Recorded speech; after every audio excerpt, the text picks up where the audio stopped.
நடிகர் விஜய் அவர்கள். ம். ஸோ டிவிகே கட்சி ஆரம்பிச்சிருக்காரு. விசில் சிம்பிள் கொடுத்துருக்காங்க. கொஞ்சம் கொஞ்சமாக நிறைய மேடைகள்லாம் அவர் நம்ம பார்க்க முடியுது. அவருடைய அரசியல் பயணத்தை நீங்கள் எப்படி பார்க்குறீங்க? அரசியல்ல வந்து யார் வேணும் வரலான்றது எல்லாரும் சொன்ன கருத்து. அது ஒத்த வரியில எல்லாருமே சொல்றது தான். ஜனநாயக நாட்டில யார் வேணா வரலாம். அது மாரி அவர் வந்திருக்கார் அப்படின்னு சந்தோஷம் தான்.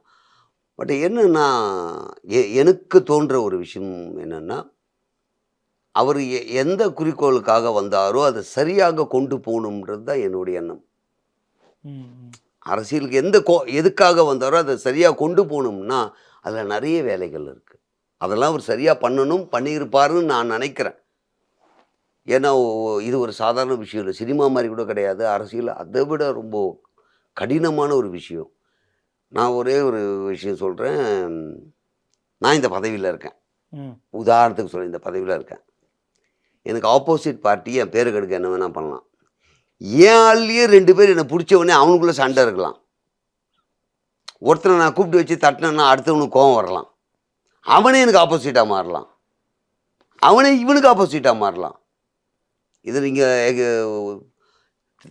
எலெக்ஷனா கன்வே பண்ணிக்கங்க அப்படியே அந்த விஷயத்த. ம், ம். இவருக்கு சீட்டு குடுத்துட்டேன். நானும் தான் உழைச்சேன் அவருக்காகன்றான். அவனே தோக்கத்துக்கு வழி பண்ணுவான். எனக்கு குடுக்கலல்ல. அப்போ எனக்கு எதிரி என் ஆளே தான்.